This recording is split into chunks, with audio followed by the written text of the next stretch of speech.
Hello students, welcome back to my channel. मैं हूँ पूजा सेतिया। हमारा चैप्टर जो हम कर रहे हैं वो है admission of partner TS Grewal की बुक से। क्वेश्चन नंबर हमने 62 तक पीछे से प्रैक्टिकल क्वेश्चन कंप्लीट कर लिए हैं। आज हम करेंगे 63 क्वेश्चन, जिसमें हमारा जो टॉपिक, तो देखो हमारा जो भी पीछे टीएस ग्रेवाल की टेक्स्ट बुक है कैपिटल एडजस्टमेंट का, जो कि हमारा लास्ट टॉपिक है, जो बाद में उसका एक पार्ट, एक क्वेश्चन हमको पहले ही दे दिया है, जो कि क्वेश्चन नंबर 63 में है। वो मैं आज आपको इसका एक शॉर्ट ट्रिक भी बताऊंगी। कभी कभी इसी टॉपिक का ही आपको एमसीक्यू में भी क्वेश्चन आ जाता है, और आपको पूरा क्वेश्चन करने की बजाय कि आप एक शॉर्ट ट्रिक यूज़ करोगे कि आपका उस पार्टनर की कैपिटल निकल आएगी। मैं क्वेश्चन नंबर 63 रीड करने जा रही हूँ, स्क्रीन पर देखो। On 31st March 2017, the balance sheet of Abhir and Divya, who sharing profit in the ratio 3:1। देखो ये इनकी ओल्ड रेशो गिवन है। बैलेंस शीट आपको अभीर और दिव्या की दिया, मतलब ये बिफोर एडमिशन है नए पार्टनर की। ये मैंने आपको बोर्ड पे भी ऊपर उतार दिया, फिर भी मैं एक बार रीड कर रही हूँ।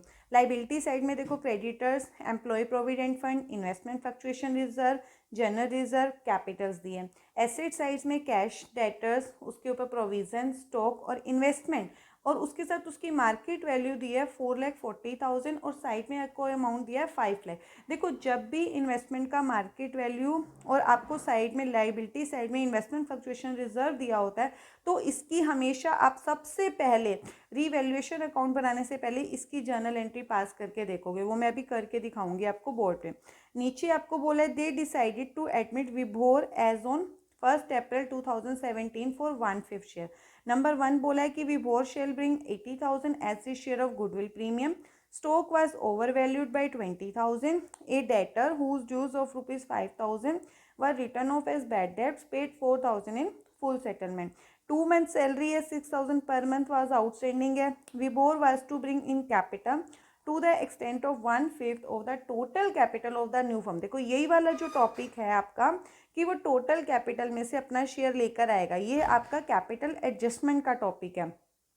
Prepare revaluation account, partners capital account and balance sheet of the reconstituted firm. अब देखो मैंने जो मेन पूरी जो एडिशनल इन्फॉर्मेशन थी, हमें बार बार बुक में ना देखना पड़े, मैंने यहाँ ऊपर बोर्ड पे उतार लिया। उसको 1 बाय 1 हम क्या करेंगे, और बैलेंस शीट भी मैंने शॉर्ट फॉर्म में आपको लिख के आपको नोट डाउन कर दिया, ठीक है। अब हम सबसे पहले रीवैल्यूएशन अकाउंट बनाएंगे। मैंने अभी आपको एक चीज़ बोली थी, जब भी बैलेंस शीट के अंदर रीवैल्यूएशन अकाउंट से पहले हमें ना साइड में जब भी आप क्वेश्चन करोगे, आप क्या करोगे, वर्किंग नोट जरूर बनाओगे। वर्किंग नोट जरूर बनाने होते हैं। एडमिशन ऑफ पार्टनर में आपको वर्किंग नोट जो मेन चीज़ होती है, जैसे आपको सेक्रीफाइसिंग रेशो हो गई, जैसे आपको और ये न्यू रेशो निकालनी होगी, ये चीज़ें पहले चाहिए होती है। लेकिन आपको मैंने अभी बताया कि जब भी आपको इन्वेस्टमेंट का बैलेंस शीट के अंदर आपको ये चीज़ दी हो, मार्केट प्राइस दिया हो और आपको ये साइड में वैल्यू दिया हो और प्लस इधर आईएफआर दिया होता है। देखो इन्वेस्टमेंट फ्लक्चुएशन जो रिजर्व होता है, अगर आपको नीचे कोई इन्फॉर्मेशन नहीं है, हमें एडिशनल इन्फॉर्मेशन में तो इससे रिलेटेड कुछ नहीं बोला, ठीक है, तो ये आपकी इम्प्लाइड एडजस्टमेंट होती है। इसको क्या बोलते हैं, इम्प्लाइड एडजस्टमेंट, कि आपको एडिशनल इन्फॉर्मेशन के बिना ही आपको अपने आप एक एंट्री करनी ही करनी है। तो आपको क्या करना है, सबसे पहले देखो ये जो आईएफआर होता है, आईएफआर हो या डब्ल्यूसीआर हो, मतलब वर्कमैन कंपनसेशन रिजर्व हो, आपको इससे रिलेटेड अगर कोई इन्फॉर्मेशन नहीं दी है तो सबसे पहले आप जर्नल एंट्री वर्किंग नोट में पास करके देख लोगे। इससे हमें क्या पता चलता है कि रीवैल्यूएशन में इससे रिलेटेड अमाउंट जाएगा या कैपिटल अकाउंट में कितना जाएगा, ये हमें इंफॉर्मेशन पता चल जाती है। कोई भी केस हो, आपको इन्वेस्टमेंट फ्लक्चुएशन है, ठीक है, और इधर से आईएफआर है, इन्वेस्टमेंट फ्लक्चुएशन रिजर्व, कोई भी अगर इन्फॉर्मेशन नहीं है, तो कोई भी केस भी अगर गिवन है, आप सबसे पहले इसको क्या कर दोगे, डेबिट कर दोगे। क्या करेंगे, हम डेबिट करेंगे। तो मैं देखो यहाँ पर मैं क्या करूंगी, मैं शॉर्ट फॉर्म में लिखूंगी, आप भी वर्किंग नोट में ऐसे लिख सकते हो, IFR account debit. IFR account debit, पूरे अमाउंट को आप क्या करोगे, डेबिट करोगे। कितना है ये, 1 लाख रुपीज है। इसको मैं पूरा क्या कर दूंगी, 1 लाख रुपीज को क्या करूंगी, पूरा डेबिट करूंगी। अब जितना है ये वैसे होता किसका है, ओल्ड पार्टनर्स के लिए होता है। किसके लिए होता है, ओल्ड पार्टनर्स के लिए। बट अगर हमें नोट डाउन करोगे आप, अगर इन केस अगर आपको इन्वेस्टमेंट के ऊपर क्या हो जाता है, लॉस हो जाता है। क्या हो जाता है, कौन से केस में, लॉस के केस में, अगर इन्वेस्टमेंट के ऊपर आपको लॉस होता है, जितना लॉस होता है अगर इसमें से निकल पा रहा है तो उतना आप क्या करोगे, अपोजिट साइड, ये डेबिट साइड है, इससे क्रेडिट हो जाएगी, तो उतना आप किसको दे दोगे, इन्वेस्टमेंट को दे दोगे। इसका पूरा एक क्वेश्चन हमने change in profit sharing ratio में अनसोल्ड क्वेश्चन नंबर 20 है, मैंने पूरा उसको सारे केसेस हैं उसको पूरा डिटेल में डिस्कस किया हुआ है। तो हम क्या करेंगे, 1 लाख में से, अब देखते हैं हमें प्रॉफिट हो रहा है या लॉस हो रहा है, लेकिन हमें किस केस में देखना है, लॉस के केस में ही इसमें से शिफ्ट करना है, प्रॉफिट के केस में हमें नहीं देखना है इसको, ठीक है। अब हम देखते हैं इन्वेस्टमेंट का मार्केट प्राइस कितना दिया है, 4,40,000। देखो मार्केट प्राइस कितना है इन्वेस्टमेंट का, मार्केट प्राइस कितना है 4,40,000, और बुक प्राइस कितना है, मतलब बुक वैल्यू कितनी है 5 लाख। बुक वैल्यू का देखो मतलब होता है कि हमने लगाया हुआ है, बुक वैल्यू का मतलब होता है कि हमने लगाया हुआ है, और मार्केट प्राइस का मतलब है मार्केट में जो चल रहा है, जो मार्केट में चल रहा होता है हमें वही मानना पड़ता है। मार्केट में क्या हो रहा है, हमारा प्राइस क्या हो रहा है, इसका इन्वेस्टमेंट का प्राइस डिक्रीज हो रहा है, इन्वेस्टमेंट का प्राइस क्या हो रहा है, कम हो रहा है। अगर इन्वेस्टमेंट का प्राइस कम हो रहा है, इन्वेस्टमेंट क्या होती है हमारी, एसेट होती है, इन्वेस्टमेंट क्या है हमारी, एसेट, इसका प्राइस क्या हो रहा है, कम हो रहा है, तो हमको क्या हो गया, लॉस हो रहा है। तो लॉस कितना हो रहा है, लॉस कितना हो रहा है हमें 60,000 का, कितना लॉस हो रहा है हमको 60,000 का। इस 60,000 को अब लॉस के केस में मैंने क्या लिखा, जब इन्वेस्टमेंट को हमें लॉस हो रहा होगा और अगर हमें बैलेंस शीट में कोई भी चैप्टर हो, इन्वेस्टमेंट हो, रिटायरमेंट हो, डेथ हो, तीनों में सेम केस है। अब जब भी आपको इन्वेस्टमेंट फ्लक्चुएशन रिजर्व दिया होगा, कोई भी आपको अकाउंट स्टार्ट करने से पहले आपको देखना है, क्योंकि अगर हम बाद में करेंगे कई बार क्या होता है वो मिस हो जाता है पॉइंट, क्योंकि हमें एडिशनल इन्फॉर्मेशन में तो चीज़ होती नहीं है, हमें पहले ही कर लेनी पड़ती है।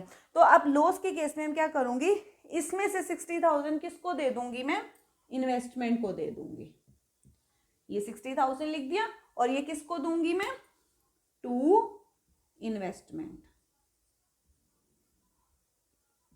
कैसे आया ये, क्यों, क्योंकि मार्केट में प्राइस था 5 लाख और हमने मार्केट में सॉरी था 4,40,000 और हमने लगाया हुआ था 5 लाख, मार्केट में कम हो गया प्राइस तो हमें लॉस हो गया।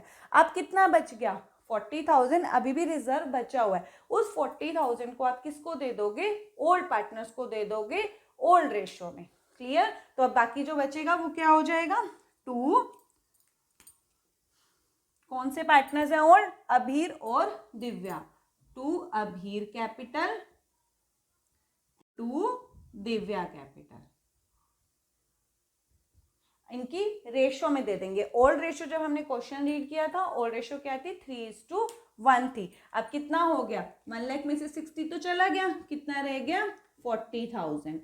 ओल्ड रेशियो कितनी है हमारी 3:1, तो 3/4, इसको काटेंगे तो यहाँ पर आ जाएगा 30 और यहाँ पर आ जाएगा 10। ये एंट्री हमने इसीलिए पास करके देखी है क्योंकि हमें पता लग जाए कि अगर कई बार क्या होता है कि ज़्यादा लॉस हो जाता है तो वो 1 लाख से एक्सीड कर जाता है, लेकिन हम तो पूरा उसको दे देंगे, जितना भी लॉस होता है, जितना भी लॉस होता है उतने को इन्वेस्टमेंट क्रेडिट कर देते हैं। अगर वो उससे कवर हो गया ये तो इधर बच गया, अगर इस साइड बचता है तो वो पार्टनर्स को बच देते हैं। अगर मान लो इनकेस यहाँ पर नहीं बचता, डेबिट साइड में डिफरेंस, तो हमें रीवैल्यूएशन से लॉस को कवर करना पड़ता है, इसीलिए हमने जर्नल एंट्री पास करके देखी है। अब हमारे पास कुछ भी रीवैल्यूएशन से लेने की नीड नहीं पड़ी, तो रीवैल्यूएशन में नहीं आएगा। जब पार्टनर का कैपिटल अकाउंट बनाएंगे तो इस एंट्री को हम दोबारा से देखेंगे क्या होता कि जितना कैपिटल आया उतना अमाउंट उनके अकाउंट में चला जाएगा। अब हम चलते हैं रीवैल्यूएशन अकाउंट की तरफ जो हम बनाएंगे। सबसे फर्स्ट एंट्री क्या है, देखो, Vibhor shall bring 80,000 as a share of premium. ये तो प्रीमियम है, प्रीमियम वाली जो लाने की एंट्री होती है वो कैपिटल अकाउंट में जाती है, रीवैल्यूएशन का उससे कोई भी लेना देना नहीं है। Second entry, stock was over valued bye 20,000।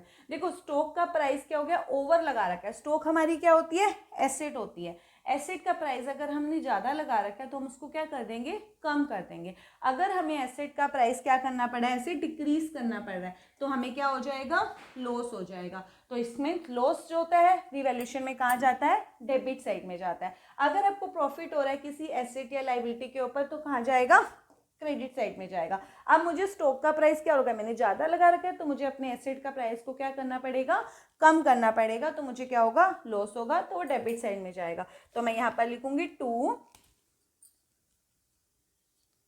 Stock account.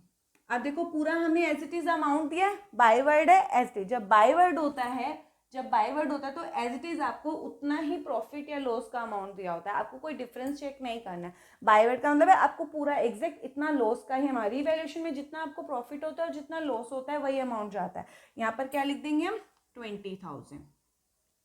Next entry A date, ये वाली डन हो गई। ए डेटर हुज ड्यूज ₹5,000, एक डेटर था जिससे हमने कितने पैसे लेने थे 5,000। वह written off as bad debts, हमने उसको लास्ट ईयर उसके अकाउंट को खत्म कर दिया क्योंकि हमें पता था कि वो पैसे नहीं देगा, वो डूब गया। But full paid in full settlement, यहाँ पे मैं अमाउंट लिखना भूल गई थी, उस टाइम हमने रीड किया था, उसने कितना पे कर दिया था 4,000 इन फुल सेटलमेंट। देखो हमने तो उसका अकाउंट खत्म कर दिया था, 5,000 रुपये लेने थे, बट उसने अपनी फुल सेटलमेंट से 4,000 रुपीज़ पे कर दिए। तो जब ये क्या होता है 11th में हमने किया था, तो ये क्या होता है बैड डेट्स रिकवर्ड होता है। क्या होता है बैड डेट्स रिकवर्ड। हमें क्या हो गए पैसे आ गए, जिसकी उम्मीद नहीं थी, हमें उम्मीद नहीं थी, हमें पता था कि ये पैसे नहीं आएंगे, बट अभी फिर भी हमारे पास 4,000 रुपीज़ आ जाते हैं, तो मुझे क्या हो गया इनकम हो गई। इनकम रिवैल्यूएशन में कहाँ जाती है क्रेडिट साइड में जाती है। तो ये किस चीज़ से पैसे आए बाय बैड डेट्स रिकवर्ड।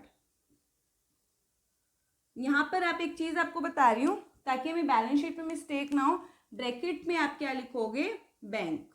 क्यों? क्योंकि ये कैश आता है, इसकी जर्नल एंट्री जो होती है वो cash account debit to bad debts recovered होती है, क्योंकि वो कैश में जाता है बैलेंस। कितने रुपीज आए 4,000 रुपीज, तो यहाँ पर क्या करेंगे 4,000 रुपीज यहाँ पर डाल देंगे। ये वाली एंट्री भी डन हो गई। नेक्स्ट आता है 2 month salary 6,000 per month was outstanding. 2 months की सैलरी, एक महीने की कितनी है 6,000, तो 2 मंथ्स की कितनी हो गई 12,000। आउटस्टैंडिंग का मतलब क्या होता है कि अभी पे करनी बाकी है, पे करनी बाकी है। अगर मुझे पता चल जाए कि मुझे किसी को पैसे अभी देने बाकी हैं, तो मुझे क्या होगा मेरा एक्सपेंसेस बढ़ जाएगा। जब एक्सपेंसेस बढ़ जाता है या लॉस बढ़ जाता है तो मुझे क्या होता है रिवैल्यूएशन डेबिट हो जाता है, रिवैल्यूएशन डेबिट बढ़ जाता है। क्यों? क्योंकि जो लाइबिलिटी है, लाइबिलिटी क्या हो गई इंक्रीज हो गई। मुझे पता लग रहा है कि मुझे बाहर पे करना है तो मुझे लॉस हो जाएगा, लॉस में रिवैल्यूएशन डेबिट हो जाता है। यहाँ पर क्या लिखूंगी टू आउटस्टैंडिंग सैलरी, कितना आएगा 6,000 एक महीने का है, तो कितने मंथ्स का आउटस्टैंडिंग है 2 मंथ्स का, तो कितना आ जाएगा यहाँ पर 12,000। क्लियर? ये भी डन हो गया। लास्ट एंट्री बोल रहा है कि Vibhor will bring capital to the extent of total, ये कैपिटल लेकर आएगा, ये रिवैल्यूएशन का पार्ट नहीं है। रिवैल्यूएशन हमारा यहाँ पर कंप्लीट होता है। अब क्या करेंगे हम दोनों साइड्स का बैलेंस इक्वल करेंगे। देखो इस साइड का जो टोटल है वो मुझे ज्यादा लग रहा है, 20 + 12 कितना हो गया 32, ठीक है, और इस साइड का 4 है, इधर कम है, तो इधर का भी मुझे क्या करना है 32। कितना डिफरेंस रह रहा है 28,000 का। ये 28,000 का जो लॉस है वो इस साइड जो आता है वो लॉस होता है। क्यों? क्योंकि हमारा जो क्या है लॉस ज़्यादा है और इनकम कम हुई है। जब लॉस, जो चीज़ ज़्यादा है, लॉस ज़्यादा है इनकम कम, तो लॉस ही बचेगा डिफरेंस। अगर इनकम ज़्यादा होती है लॉस कम होता है तो इनकम बचती है। ये लॉस ज़्यादा है इनकम कम है, तो इस साइड ये क्या आएगा बाय लॉस। ये कहाँ पर ट्रांसफर्ड हो जाएगा टू पार्टनर्स कैपिटल अकाउंट। कौन से पार्टनर्स को मिलेगा ओल्ड पार्टनर्स को ओल्ड रेशो में। कौन कौन से पार्टनर है देखो अबीर और दिव्या, तो अबीर और दिव्या, ए फॉर अबीर डी फॉर दिव्या लिख रही हूँ, ठीक है। आप पूरा नाम लिखोगे।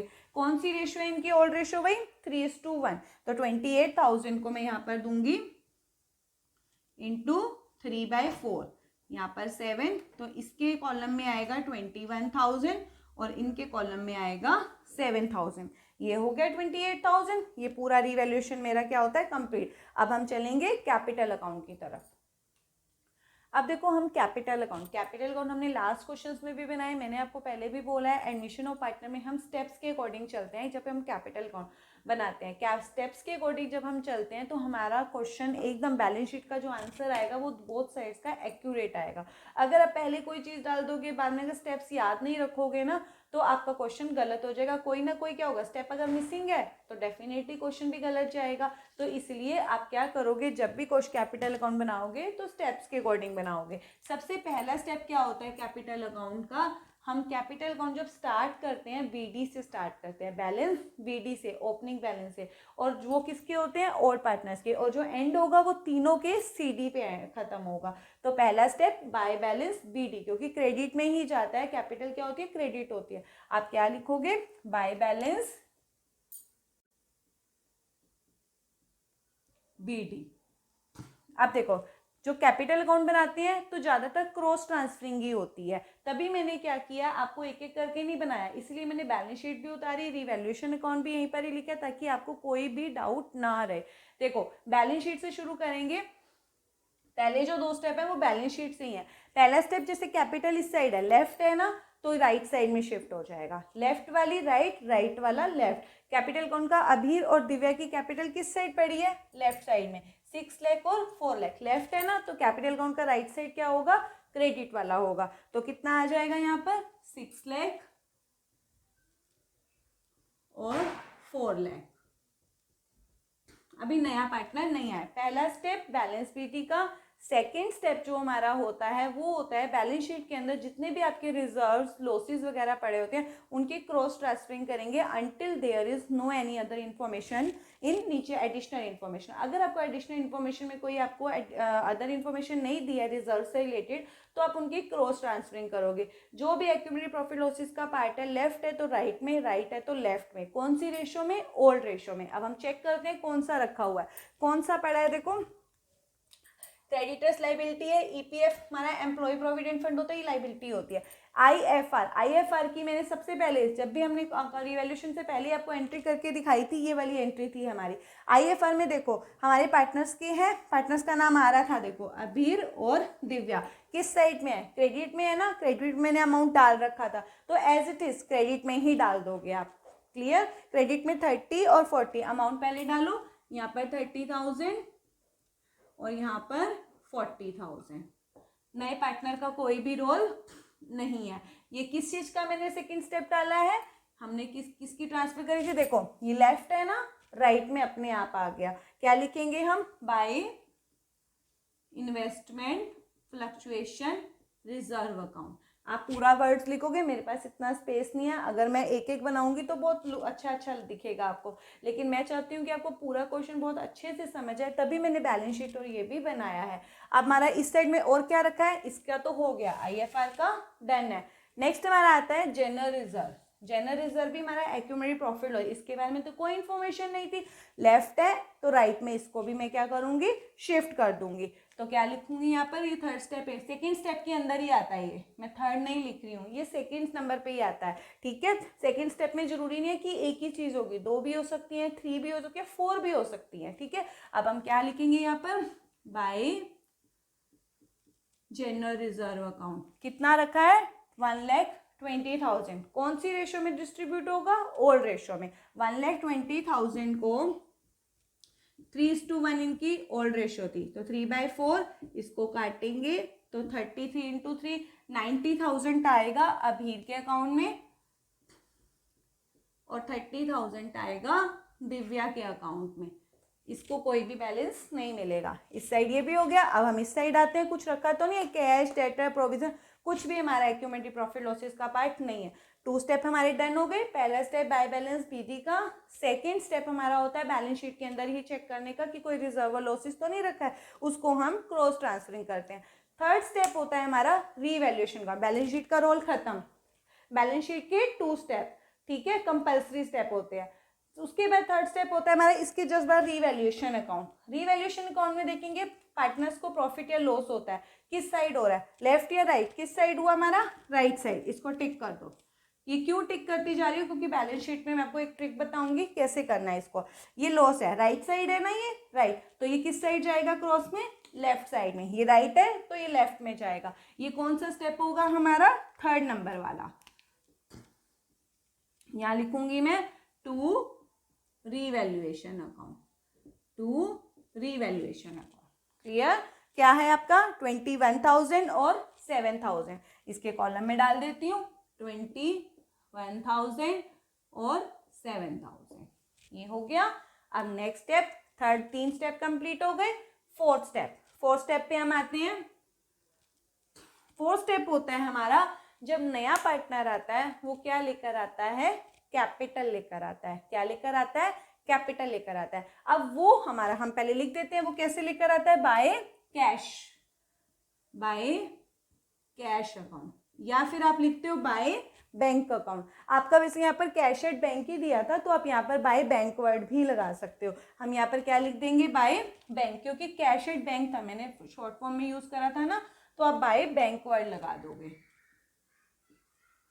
क्लियर। अब बाय बैंक हमें, अब देखो ये वेरी इंपॉर्टेंट पार्ट है, आपको एडिशनल इन्फॉर्मेशन में ये बोला था फर्स्ट एंट्री में कि जो विभोर आया था वो 80,000 का प्रीमियम लाया था अपने शेयर का, बट आपको पूरे लास्ट वाले स्टेप में ये बोला था, लास्ट जो हमारा था उसमें बोला था कि जो विभोर आया, नया पार्टनर आया था, वो अपनी कैपिटल, टोटल जो कैपिटल होगी न्यू फर्म की, उसमें से अपना शेयर लेकर आएगा। बट हमें टोटल कैपिटल तो नहीं पता है, टोटल कैपिटल कैसे निकलेगी, वो हमारी लास्ट में निकलेगी। इसलिए हम क्या करेंगे, इस स्टेप को अभी क्या करेंगे, यहाँ पर ऐसे कॉलम लगा दोगे, ये ब्लैंक छोड़ देंगे, क्योंकि ये हमें फाइंड आउट करना है, ये हमें फाइंड आउट करना है। इस स्टेप को हम स्किप कर देंगे, लिख के रखेंगे ताकि हमें ये चीज़ निकालनी है।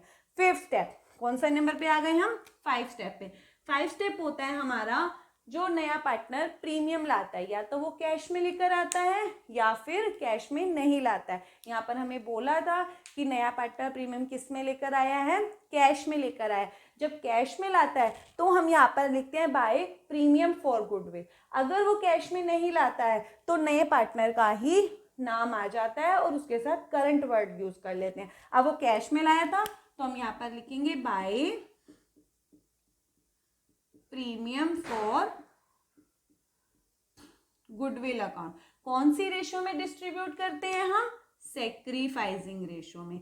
बट इन दिस क्वेश्चन हमें कोई भी सेक्रीफाइसिंग रेशियो की इंफॉर्मेशन नहीं दी हुई है। अगर आपको कोई भी सेक्रीफाइसिंग रेशियो की इंफॉर्मेशन नहीं होती, बहुत से बच्चे क्या करते हैं उसको इक्वल मान लेते हैं। नहीं, आपको इक्वल नहीं मानना है। आपको जब कोई भी इंफॉर्मेशन नहीं है, सेक्रीफाइसिंग या न्यू रेशियो की कोई भी इंफॉर्मेशन नहीं है, तो आप ये नोट डाउन करो, जो आपकी ओल्ड रेशियो होती है वो सेक्रीफाइसिंग रेशियो के इक्वल हो जाती है जब आपको कोई भी इंफॉर्मेशन नहीं होती है। तो अब हमारी ओल्ड रेशियो क्या थी, 3:1 थी, 3:1। तो सेक्रीफाइसिंग रेशियो भी क्या हो गई, 3:1 हो गई। तो हमारा जो प्रीमियम का अमाउंट था वो था 80,000। इस 80,000 को हम क्या करेंगे, 3:1 में डिस्ट्रीब्यूट कर देंगे, किसको, ओल्ड पार्टनर्स को। अब 80,000 को डिस्ट्रीब्यूट करके देखते हैं, ये मैं सब रब कर दूंगी, 80,000 इंटू 3/4, तो कितना आ जाएगा, इसका आ जाएगा 60 और उसका आ जाएगा 20,000। क्लियर। यहाँ पर आ जाएगा 60,000 और यहाँ पर आ जाएगा 20,000। ये मेरे 5 स्टेप। 6 स्टेप हमारा होता है कैपिटल एडजस्टमेंट का, जो कि अभी मुझे फाइंड आउट करनी है। बट उससे पहले मुझे जब इसकी आपको नए पार्टनर की कैपिटल निकालनी होती है, तो आप पूरा क्या करोगे, इन 2 का कॉलम पूरा कंप्लीट कर लोगे बैलेंस CD तक, और मेरा कोई भी स्टेप नहीं बचा है, क्योंकि स्टेप आगे भी होते हैं। बट इसके क्वेश्चन के अकॉर्डिंग क्या होता है कि आप कभी कभी ये क्या होता है 5 स्टेप में विड्रॉ कर लेते हैं ऑल पार्टनर्स, बट हमें नहीं बोला है। हम क्या करेंगे, यहाँ पर 2 बैलेंस CD पहले इन दोनों का निकाल लेंगे। अब क्या करेंगे, यहाँ पर ये 6 स्टेप हो जाएगा हमारा, 2 बैलेंस CD। अब पहले इन दोनों का टोटल करेंगे इस साइड का। अब देखो इस साइड का टोटल करते हैं, देखो सबके पीछे 330 है, लगा दो, 0 0 0 0, 6 + 9 15 + 3 18, 18 का 8, कैरी बचा 1, 1 + 6 7। इसका कितना आ रहा है, 7,80,000। इस साइड भी 21,000 है, तो इस साइड का भी मेरा क्या आना चाहिए, 7,80,000। अब 7,80,000 में से 21 को मैं क्या कर दूंगी, माइनस कर दूंगी। इसमें से माइनस करके जो आएगा इसका बैलेंस CD आ जाएगा। कितना, इसमें 780 में से अगर आप करोगे 21,000 को आप माइनस करो तो क्या आ जाएगा, 7,59,000। ये इसका बैलेंस आ जाएगा। ये क्लियर हो गया। अब ऐसे ही दिव्या का निकाल लेंगे। दिव्या का इस साइड का टोटल करते हैं, सबके पीछे इसमें भी 330 है ही, 0 0 0, 2 + 3 5 + 4 9 और 4,90,000। और इस साइड का भी टोटल कितना आना चाहिए, 4,90,000। अब 90 में से 7,000 को मैं क्या करूँगी, माइनस कर दूंगी, तो कितना आ जाएगा 4,83,000। अब बच्चा विभोर का, जो कि वेरी इंपॉर्टेंट पार्ट है। अब मैं इस सबको रब कर रही हूँ पहले नीचे, देखो इस सबको पहले रब करते हैं और आपको बताती हूँ कि इसका एक शॉर्ट ट्रिक नोट डाउन भी करोगे, कभी कभी एमसीक्यू में आता है तो आप इसमें शॉर्ट ट्रिक यूज कर सकते हो। अब देखो हम जब अब टोटल करना है, अभी हमें विभोर का बैलेंस है, बट हमारी एक मिस्टेक हो गई है। अभी जब हम टोटल कर रहे थे, हमने देखो जब आईएफआर की एंट्री करी थी ना, आईएफआर की एंट्री में हमारा जो अभीर का और दिव्य का, आप जाके चेक करना, उसमें 30 और 10 था, 30 और 10 था। मैंने बाय मिस्टेक पता नहीं कैसे 1 की जगह क्या लिख दिया है, 4 लिख दिया है। यहाँ पर क्या आएगा, 10,000 आएगा, क्योंकि वो मैंने लिखा जनरल एंट्री में 30 और 10 ही है, लेकिन यहाँ पर बाय मिस्टेक 4 लिख दिया था, तो उसी की वजह से टोटल भी चेंज आ रहा है। इसका अगर हम टोटल करेंगे तो कितना आ रहा है, 4,60,000, और इसमें से 7 को माइनस करेंगे तो क्या आ जाएगा, 4,53,000। आप देखो वेरी इंपॉर्टेंट, जो आपको वर्किंग नोट भी बनाना है इसका, आपको वर्किंग नोट बनाना है इसका, हमें क्या निकालनी है, नए पार्टनर की कैपिटल निकालनी है।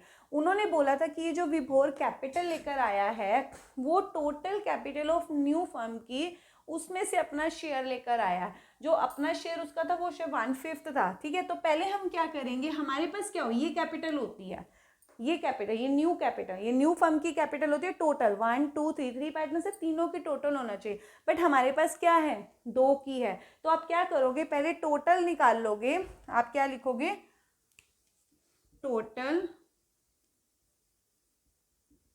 कैपिटल, कौन सी है ये, न्यू वाली, किसकी, ऑफ ओल्ड पार्टनर्स। ये आपको वर्किंग नोट बनाना है, ठीक है। टोटल कैपिटल ऑफ जो न्यू पार्टनर की कैपिटल, ओल्ड पार्टनर्स की जो न्यू कैपिटल आएगी, उनका आप क्या करोगे, टोटल करोगे, सम करोगे। कितना है वो देखो, 7,59,000, ये किसका है, अभीर का, और 4,53,000, इनका टोटल कर लोगे। आप क्या करोगे, यहाँ पर लिख भी लोगे, ये किसकी है, अभीर की, और ये किसकी है, दिव्या की। इनका आप टोटल कर लो। टोटल में क्या आएगा, देखो इनको प्लस करो, 0 0 0, 12,12,000। ये आपकी ओल्ड पार्टनर्स की है, लेकिन जो हमारी न्यू फर्म की कैपिटल होती है ना, वो क्या होती है, आपकी तीनों की होनी चाहिए, तीनों का टोटल होना चाहिए। अब हमें जब इसका, अब मैं शॉर्ट ट्रिक यूज कर रही हूँ, देखो एग्जैक्ट आएगा एकदम आंसर। शॉर्ट ट्रिक में आपको क्या करना है, आपको ये लिखना नहीं है, कभी आप एग्जाम में पेपर में लिख के आ जाओ कि आपको शॉर्ट ट्रिक लिख के आओ, नहीं, आपको ये पहला नंबर, सेकंड नंबर पे आप क्या लिखोगे, सिर्फ आप क्या लिखोगे, शॉर्ट ट्रिक कैसे यूज करूंगी, कैपिटल ऑफ विभोर। विभोर की कैसे निकालेंगे, जो आपका इनकी टोटल आया, टोटल कैपिटल लिखोगे, ये लिख लो 12,12,000 मल्टीप्लाई जो उसका शेयर है, उसका जो शेयर था वो कितने शेयर के लिए आया था, 1/5 शेयर के लिए आया था। मैंने पहले एक शॉर्ट भी डाला हुआ है, देखो शॉर्ट ट्रिक कैसे यूज करनी है मैं आपको साइड में बताती हूँ, यहाँ पर बता रही हूँ। देखो 1/5 है आपको यहाँ पर, क्योंकि ये जो कैपिटल है ना वो ओल्ड पार्टनर्स की है, इसमें अभी नए पार्टनर की कैपिटल इंक्लूड नहीं है, न्यू कैपिटल चाहिए। उसने बोला था कि total capital of new firm, तब आपको ये वाली शॉर्ट ट्रिक यूज करनी है। जब वो टोटल कंबाइन नहीं बोला, कंबाइन कभी कभी होता है कि क्वेश्चन में बोलता है कि combined capital of all partner, तो बस इसी का टोटल लोगे और उसी में उसका शेयर निकाल लोगे, क्योंकि उसने बोला ही ऐसे है। लेकिन जब टोटल कैपिटल बोलेगा, टोटल कैपिटल का मतलब होता है सब पार्टनर्स का टोटल होना चाहिए, बट इसमें क्या है, 2 का टोटल है, 1 का अभी मिसिंग है जो कि मुझे निकालना है। तो मैं क्या करूंगी, शॉर्ट ट्रिक में क्या होगा, आप 1 जितना उसका शेयर होगा, जितना उसका नए पार्टनर का शेयर होगा, ये किसका है, न्यू पार्टनर शेयर, ये न्यू पार्टनर शेयर, ऊपर वाला नंबर सेम रहेगा, ऊपर वाला नंबर सेम रहेगा, नीचे क्या आएगा, इन दोनों नंबर का डिफरेंस, 1 और 5 का डिफरेंस क्या होता है, 4, 1 और 5 का डिफरेंस क्या होता है, 4। क्लियर हुआ, 1 और 5 का डिफरेंस क्या होता है, 4। तो आप क्या करोगे, ये 12,12,000, यहाँ पर क्या था, 12,12,000 का मल्टीप्लाई कर दोगे 1/4, समझ आ गया।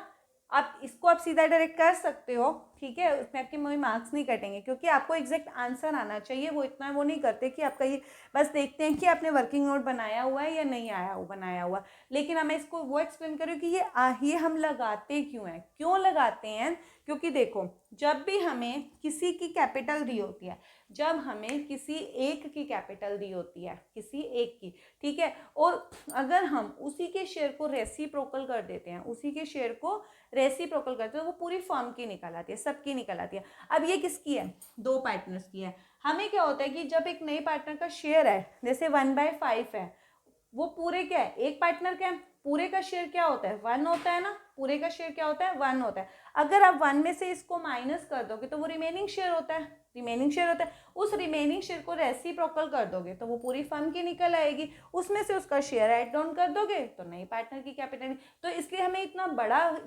वर्किंग नोट बनाने की बजाय हम क्या करेंगे, ये बिल्कुल एग्जैक्ट आता है। जो भी नए पार्टनर का शेयर होगा 1/5 है, तो ऊपर वाला नंबर सेम, नीचे उन दोनों का डिफरेंस लगा दो, उसका आंसर आ जाएगा। अब आप इसको जब कट करोगे, इस 4 को इससे कट करोगे तो क्या आ जाएगा, 4 3 12, 4 3 12, 3,03,000। यहाँ पर अब हमें ये इसकी कैपिटल आ गई नए पार्टनर की। यहाँ पर मैं डाल दूंगी, यही हमें निकालना भी था, तो यहाँ पर क्या आ जाएगा, 3,03,000। अब इसका भी हमें, क्योंकि इन दो के तो हमने इक्वल कर दिए थे, इसका रह गया था, इसका टोटल करो, इसका क्या आ जाएगा, 3,03,000। और इस साइड तो कुछ है ही नहीं, तो इधर भी क्या आ जाएगा, 3,03,000। ये हमारा कैपिटल अकाउंट कंप्लीट हुआ। अब हमें इसके बाद क्या बनानी है, बैलेंस शीट। बैलेंस शीट हम कैसे बनाते हैं, इस बैलेंस शीट और रिवैल्यूएशन और कैपिटल, इन तीनों को साथ में रख के बैलेंस शीट, बहुत इजी ट्रिक मैं आपको बताऊंगी कैसे, मैंने लास्ट क्वेश्चंस में भी बताई है, अब फिर से मैं एक्सप्लेन करूंगी। अब हम बैलेंस शीट बनाएंगे। अब देखो, हम बैलेंस शीट बनाएंगे, ठीक है। बैलेंस शीट के लिए आपको क्या होता है, बहुत एक इजी ट्रिक होती है। क्या करना है आपको, तीनों चीज़ें आपके पास होनी चाहिए, पुराने वाली बैलेंस शीट भी और आपके पास कैपिटल अकाउंट भी, रिवैल्यूएशन अकाउंट भी। बहुत इजी वे में आपको क्या करना है, स्टार्टिंग में करना है, उस पर टिक करते जाना है, ठीक है। मेन बैलेंस शीट आपकी बैलेंस शीट और रिवैल्यूएशन से मैचिंग से बनती है। सबसे पहले हम इस साइड में आते हैं, ठीक है। इस साइड में सबसे पहले नंबर पे क्या है, क्रेडिटर्स। आपको बैलेंस शीट में क्या करना है, जिस चीज की आप टिक करते जा रहे हैं, मैचिंग करते जा रहे हो, उसको आप रिवैल्यूएशन में और कैपिटल में देखते जाओ। अगर वो सेम साइड है, जैसे क्रेडिटर्स लेफ्ट साइड में, अगर रिवैल्यूएशन में और कैपिटल में लेफ्ट साइड में कुछ लिखा हुआ है उसी के वाला है, तो हम ऐड कर देंगे। अगर वो वही सेम चीज अपोजिट साइड में लिखी हुई है, कहाँ लिखी हुई है, अपोजिट में, तो उसको क्या कर दोगे, सब्ट्रैक्ट कर दोगे। अब देखते हैं क्रेडिटर्स। क्रेडिटर्स देखो, रिवैल्यूएशन में मुझे कहीं पर नहीं दिख रहा है, कोई मैचिंग नहीं है इसके साथ, तो हम एज इट इज ही यहाँ पर लिख देंगे। कितना है क्रेडिटर्स, क्रेडिटर्स 2,20,000। क्लियर। नेक्स्ट आ जाते हैं अब एम्प्लॉय प्रोविडेंट फंड। क्या आ जाता है, EPF, employ provident fund. Employ provident fund भी देखो कहीं पर रिवैल्यूएशन में नहीं है और ना ही कैपिटल अकाउंट में, तो ये भी क्या आ जाएगा, एज इट इज आ जाएगा। कितना है, 1 लाख रुपीज। आपको पूरा लिखना है, ठीक है, 1 लाख।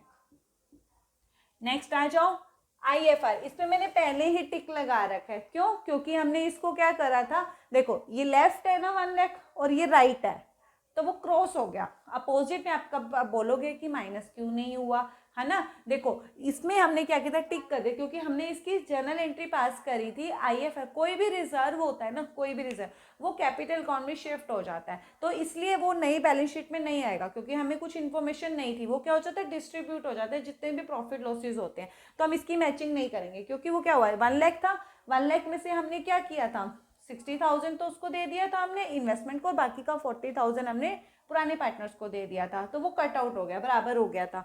हमने जर्नल एंट्री करके भी दिखाई थी। जनरल रिजर्व जितना 120 लेफ्ट है उतना ही राइट है, तो हम क्या करेंगे, मैंने आपको क्या बोला, अगर सेम साइड है तो प्लस करते हैं, अपोजिट है तो क्या करते हैं, माइनस करते हैं। 120 प्लस यहाँ पे लेफ्ट है और इधर राइट है, तो वो क्रॉस हो गया, 0 बन जाता है। नेक्स्ट में आ जाओ कैपिटल। कैपिटल ऑल पार्टनर्स की है, हमें तीनों पार्टनर्स की इंक्लूडिंग न्यू, तीनों की लिखनी है अब हमें। वो कौन सा, जो कैपिटल अकाउंट में सीडी आता है ना, वही एज इट इज, जैसे ये लेफ्ट है सेम साइड में लेफ्ट साइड में आ जाता है। आप क्या लिखोगे यहाँ पर अब, कैपिटल्स।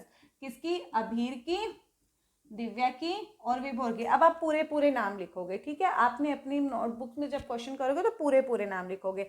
अभीर का कितना है? 7,59,000। इसका कितना है? 4,53,000 और इसका 3,03,000। इन सब का टोटल हमारा एक लमसम अमाउंट पूरी टोटल कैपिटल ऑफ फर्म आ जाएगी। यहाँ पे कर देंगे 0, 3 + 3 6 + 9 15, कैरी बचा 1, 1 + 5 6 + 5 11, कैरी बचा 1, 1 + 3 4 + 4 8 + 7 15, ये आ जाएगा। अब इस साइड की हमारी सबकी मैचिंग हो गई, क्लियर? अब आते हैं हम इस साइड। सबसे पहले आता है cash at bank. Cash at bank हम लिखेंगे सबसे पहले, देखो कैश एट बैंक। पहले जितना बैलेंस है आपका, जितना भी बैलेंस है, कितना है? 1,40,000। तो यहाँ पर पहले लिख दो। अब हम जितना भी आपका रिवैल्यूएशन है और कैपिटल उसका मैचिंग करोगे। आपका देखो रिवैल्यूएशन में कहीं पर है, देखो बैंक, ये लिखा है, ये बैंक लिखा है ना आपका, सेम साइड है, ये भी राइट, ये भी राइट। जब सेम साइड होती है तो हम क्या कर देते हैं? ऐड कर देते हैं। क्योंकि मैंने तभी यहाँ पर बैंक लिखाया था, आपको लिखा था, क्योंकि बैड डेट्स रिकवर्ड जब होते हैं तो आपके पास बिजनेस में क्या होता है? कैश आता है। क्योंकि हम सीधा, हमें एंट्री जो होती है वो होती है कैश या bank account debit to bad debts recover. ये सेम साइड हो गई। इसको 4,000 को आप क्या कर दोगे? प्लस कर दोगे। अब रिवैल्यूएशन में और तो बैंक का नाम नहीं है। अब आते हैं कैपिटल में। देखो राइट साइड है ना बैंक की। अब कैपिटल में देखो कहीं पर बैंक है, ये है, कितना है? 3,03,000। सेम साइड, इसको प्लस कर देंगे। अब नेक्स्ट इसी के में प्रीमियम फॉर गुडविल होता है, ये भी क्या होता है?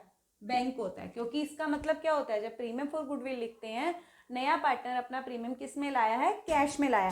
कितना? 60 + 20 80,000। बस। अब और कहीं पर हमें बैंक वर्ड, कहीं पे बैंक का नाम नहीं दिख रहा है। सेम साइड थी, हमने ऐड करा, अपोजिट में तो कुछ आया ही नहीं, हम उसे माइनस करें। अब इसका टोटल करके पूरा कैश का बैलेंस आ जाएगा। कितना हो गया? देखो 140 + 80, 220 तो यहीं पर हो गया। 220 + 4 2,24,000। 2,24,000 + 3,03,000 कर लेते हैं यहाँ पर, फिर इरेज कर देंगे। 3,03,000, 140 + 80 220, 224। इसको प्लस करते हैं, देखो कितना आ जाएगा? 4 + 3 7, 2 का 2 5। क्लियर हो गया? ये हमारा कैश का बैलेंस आ रहा है। इसकी मैचिंग हो गई कैश की। अब इसको टिक कर देते हैं। डेटर्स, डेटर्स का हमारा कुछ भी ऐसा नाम नहीं था, सेम एज इट इज का एज इट इज आ जाएगा। क्योंकि हमें कुछ इन्फॉर्मेशन थी, वो बैड डेट्स रिकवर्ड की थी, वो इस साल के डेटर से रिलेटेड नहीं होता। जब बैड डेट्स रिकवर्ड होता है वो लास्ट ईयर के डेटर से होता है। हम उसको, क्योंकि उस डेटर्स को हम उसमें से हटा देते हैं तभी आता है, तो इसलिए वो बैंक हमने लगाया था यहाँ पर। ये एज इट इज ही लिखेंगे यहाँ पर। डेटर्स 6,50,000 लेस कर देंगे प्रोविजन इनका, वही 50,000। इसको माइनस करो, 6 लाख आ जाएगा। क्योंकि इसका कुछ भी मैचिंग नहीं है। इसके भी डन। नेक्स्ट आता है स्टॉक। स्टॉक कितना है? 3 लाख। अब रिवैल्यूएशन में जाते हैं, कहीं पर स्टॉक दिख रहा है आपको? ये दिख रहा है, दिख रहा है। अपोजिट साइड हो गई, क्रॉस हो रहा है, तो इसको हम क्या कर देंगे? उतने अमाउंट से ही हम माइनस कर देंगे। जब भी आपको क्या होगा? सेम साइड है, ऐड करना है, अपोजिट दिख रहा है, चाहे वो रिवैल्यूएशन है चाहे वो कैपिटल है, उसको आपको माइनस करना है। अब कितना है? 3 लाख है। यहाँ लिखोगे पहले स्टॉक। 3 लाख में से कितना अमाउंट है? ये 20। इसको आप माइनस कर दोगे, कितना आ जाएगा? 2,80,000। नेक्स्ट आते हैं हम इन्वेस्टमेंट पे। इन्वेस्टमेंट का जो मार्केट प्राइस होता है ना, जो मार्केट प्राइस, वही हम एज इट इज लिख देते हैं। क्लियर? इन्वेस्टमेंट का क्या लिखते हैं हम हमेशा? मार्केट प्राइस, अगर आपको गिवन है तो। 4,40,000। क्लियर?